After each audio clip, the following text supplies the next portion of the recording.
Well, as promised, just a little kit review, a packing review. This is what I personally are going to take with me, and I shall run through the items with you.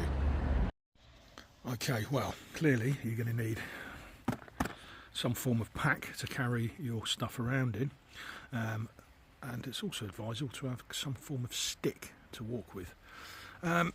Basically, I like the option of being able to sleep outdoors fairly comfortably, so I will be taking this, which is probably my heaviest item, and that's basically like a little bivouac. That's a micro lightweight sleeping bag which packs down really small.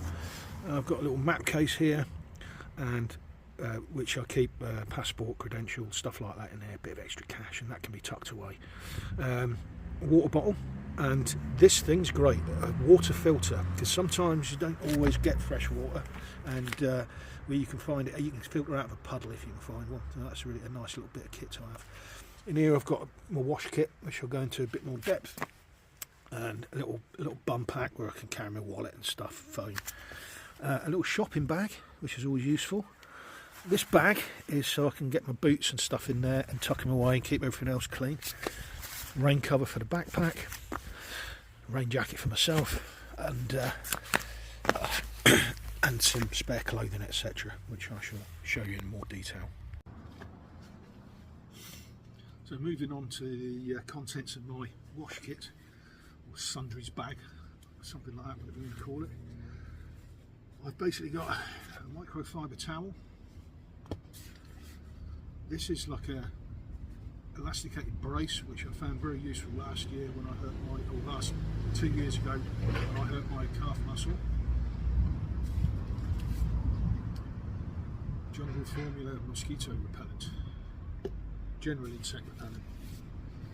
That, if I do camp out, that's a little mosquito net that goes over my head, keeps the creepy crawlies out from your nose and ears. Toothpaste, toothbrush, and I've mentioned this before, travel soap. Okay, travel soap specifically because it you can use it on your body, use it on your hair, and you can also clean your socks and pants and t-shirt with it. It's very versatile and it smells quite nice as well. And that's it, you know, you don't need deodorant and all that kind of nonsense. On the Camino, you just don't need it. If you're a female, generally most women don't bother wearing makeup or anything like that once they're on the Camino. They might start for the first couple of days, but after that they never bother. Also, I don't know, I don't really know much about lady plumbing, but I guess there might be some other hygiene issues you might want to be take care of, I guess, so your kit might be a bit different. Right, so that's basically that, and as you can see, that all just fits in this little sack. That's it basically, not much weight to it, not much at all. Moving on to my clothing, so an outer, basically what I'm wearing, a t-shirt, shorts, and I'll be wearing boots and socks or my sandals depending on what day, what sort of terrain I'm walking over. I've got like a little windproof jacket which goes over the top, which can be worn in the morning whenever you want, you're not leaving all day, you know, it's quite versatile bit of kit. Spare shorts, in this case I've got some swimming trunks at the moment.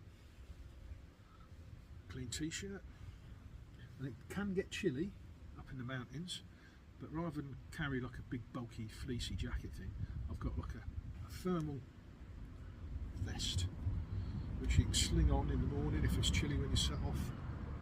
You know, it's just nice in the evening if you're sitting around outside, you know, it just keeps the edge off of it. It can get quite cold on the meseta as well. As much as it's like the sun's anvil during the day most days, it can get a bit colder at night and first thing in the morning, to be aware of that if you're doing that route. Because as much as it feels like you're sort of down low in like a desert almost, and you see the mountains around, the meseta is actually a high plateau, so it has got a certain amount of altitude. On that note, some fingerless mitts in the morning. It's nice, it just keeps the chill off your hands a bit, quite useful. one spare pair of socks because I will be wearing the other pair. Simple as that. I'm not taking 3 because I don't get blisters. I'm confident to say I'm not going to get blisters. Okay, so I don't need. I just keep them clean daily and put fresh ones on. And even if I put on 2 pairs in one day, all I've got to do is wash them 2 pairs of socks in the evening rather than 1 pair of socks. You know what I mean? So 6.5 dozen. I will be taking a shemag as well because that's very versatile. That's my preferred sort of sun cover, and also again keeps the chill off in the evening or first thing in the morning, just as a bit of a scarf. Put it over your head, it keeps you cool. But also, just one of these little things, it's quite good just for keeping the sun off, and they're packed to nothing. You know what I mean? And again, keeps your neck warm as well if you need it. Just little things like that. These wide brim hats that people wear and stuff like that, they're all right, but you often see them just flying down the road or left somewhere and things like that. People forget their stuff. So anyway, how I prefer to pack is pretty simple, and also what I'll do, this is the least likely bit of kit to be used, so it's just going to go right in the bottom, and that gives it a nice firm base anyway, and a good centre of gravity as well, which is a good thing. I'm not likely to need my sleeping bag until the evening, so that goes in next. That just goes straight in there like that. Stuff it in, and then I've got my wash kit. In fact, actually, that's all I put in that main pack there, because what I do there then is I've got all that extra space just to chuck some food and bits and bobs like that in, which is often going to be the case. Also, it gives me space to stick my boots in there if I need to, rather than just dangle them off the outside, which is thoroughly annoying. And that's what this nice little bag's for. Okay, so I can chuck my boots in there.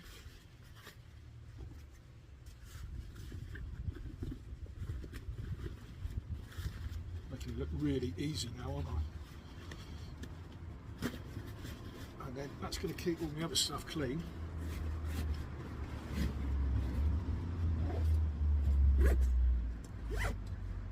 that's in there like that, and I can walk in these. Right, and then the next compartment, the middle compartment, is where I put all my spare clothes, and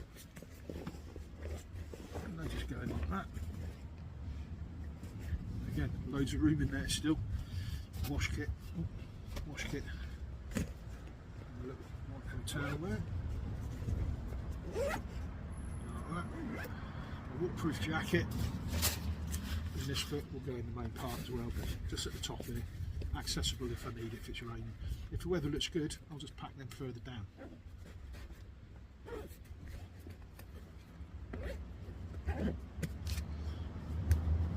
This little baggie goes in here.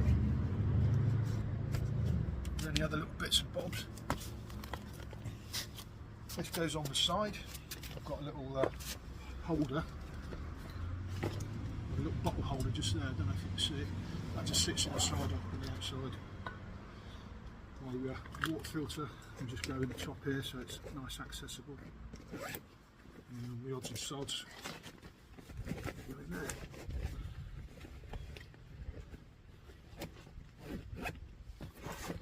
And that essentially is it. So I guess the story is essentially, don't overthink stuff. Think in the long terms of KISS. Keep it simple, stupid. There are another couple of items which I'm a bit deficient from that packing at the moment. One would be some sun cream, and if you've got any medication you take, I've got a bit of high blood pressure, so I need to put my blood pressure pills in there. And I will be taking some other supplements like creatine tablets and things like that, because that seems to be good for my knees at the moment. But yeah, so essentially just don't overthink it, keep things simple, and just, yeah, don't go mad with stuff. You don't need a lot. And if you find you're deficient something, you're going to find it on the way. The Camino provides, and there are plenty of sporting goods outlets and chemists and things like that which will help you on your way, honestly. Don't be too alarmed, don't overthink it. Alright, hope that helps if you're considering doing a Camino.